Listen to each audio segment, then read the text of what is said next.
랩 톨스토이. 인생이란 무엇인가? 4월 18일.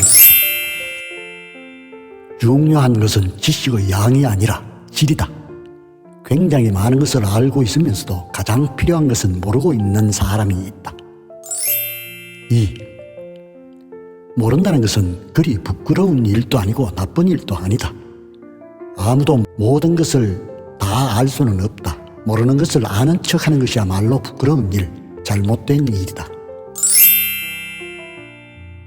우리 인간에게는 세상에서 일어나고 있는 모든 일을 알고 모든 것을 이해할 수 있는 힘이 없다. 따라서 여러 가지 일에 대한 우리의 판단이 정확하다고 할 수는 없다. 인간의 무지에는 두 종류가 있다. 하나는 태어나면서부터 순수하고 자연스러운 무지이며 또 하나는 이른바 진정한 현자만이 도달하는 무지이다. 모든 학문을 다 배우고 동서고금의 모든 지식을 섭렵한 사람들은 그 모든 지식들을 다 합쳐도 지극히 보잘것없으며 그것으로 신의 세계를 진정으로 이해하는 것은 불가능하다는 것을 알고 결국 학자들도 본질적으로는 학문을 배우지 않은 보통 사람과 마찬가지로 실은 아무것도 모른다는 것을 확신하게 될 것이다.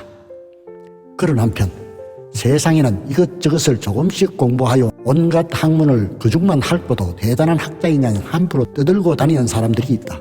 이런 사람들은 인간 본래의 무지에서는 벗어났을지 모르지만 모든 지식이 불완전하고 보잘것없음을 깨달은 학자의 진정한 예지는 도달하지 못한다. 이렇게 스스로 지식인임을 내세우는 자들이 바로 세상을 어지럽히고 있는 자들이다. 그들은 모든 것에 대해 자신만만하게 경솔한 판단을 내리며 끊임없이 실수만 저지른다. 또 교묘하게 사람들을 현혹시켜 종종 그들을 존경하는 사람들이 나타나지만 일반 민중은 그들의 허황됨을 알고 경멸한다. 그리고 그것에 대한 보복으로 그 지식인들은 일반 민중을 무지몽매한 무리라며 경멸하는 것이다.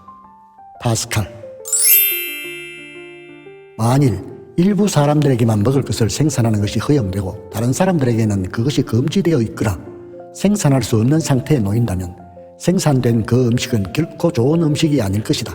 그런데 이와 똑같은 일이 특정 계급의 독점된 학문과 예술 분야에서도 일어나고 있다.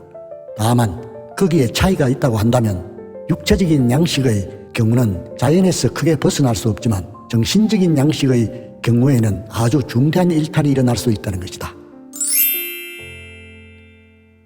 예지는 인간에게 영원한 목표이며 우리는 모든 자유로운 시간을 그 달성에 바쳐야 한다. 우리가 아무리 많은 문제를 해결하는 데 성공한다 해도 우리는 여전히 검토하고 해결해야 할 수많은 문제 앞에서 신음하지 않으면 안 되는 운명에 놓여 있다. 이러한 문제들은 우리의 지성을 충분히 발휘하기 위해 머릿속에서 쓸모없는 모든 것을 제거하지 않으면 안 될 정도로 광범하고 다양하다. 이를테면 우리가 평생은 문제만 매달려 있어도 되는 것일까?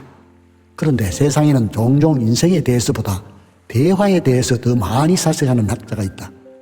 학문에 대한 지나친 천착이 얼마나 큰 해악을 낳는지 그리고 진리에 있어서 그것이 얼마나 위험한 것인지 우리는 깨달아야 한다. 세네카. 지식인들의 논리 정연해 보이는 말들은 때때로 어떻게도 받아들일 수 있는 애매한 의미를 언어에 부여함으로써 해결하기 곤란한 모든 문제를 회피하려는 일반적인 합의에 불과할 때가 있다. 그것은 모른다고 하는 매우 편리하고 솔직한 말이 학문의 세계에서는 그리 환영받지 못하고 있기 때문이다. 칸트.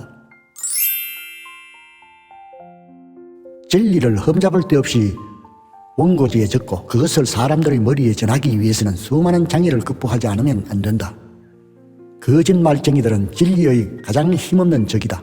가장 위험한 진리의 적은 첫째로 술에 근하게 취한 사람처럼 잔뜩 흥이 나서 온갖 얘기를 늘어놓으며 모든 일에 끼어드는 저술가이고 다음은 인간의 온갖 행위에서 그 사람에 대해 꼬치꼬치 캐내고자 하는 이른바 인간학의 전문가로 자처하는 인물이며 마지막으로 단순한 모든 것을 맹신하고 15살 전에 배운 것을 조금도 재검토하지 않고 스스로 약간의 이론을 내세울 때에도 스스로 검토한 적이 없는 기초 위에 그것을 세우려 하는 선량하고 경건한 사람이다. 이런 사람들이야말로 가장 위험한 진리의 적이다. 리히텐베르크. 모든 학문들이 그렇지만 약간의 배관시도 허용하려 들지 않는 그 학문의 열렬한 옹호자들은 대개 최근에 그 분야에 뛰어들어 마음속에 남몰래 그 약점을 의식하고 있는 사람들이다. 리히텐베르크. 이른바 문화란 진정한 문명보다 오히려 야만을 위장하기 위해 둘러친 합판과도 같은 것이다. 역시 말로리. 아무것도 창조하지 않는 학자는 비를 내리지 않는 구름과 같다. 동양의 검은. 가장 나쁜 것은 깊이 고찰된 사상에만 어울리는 언어를 사용해 함부로 자신의 사상을 얘기하려는 저술가들이다.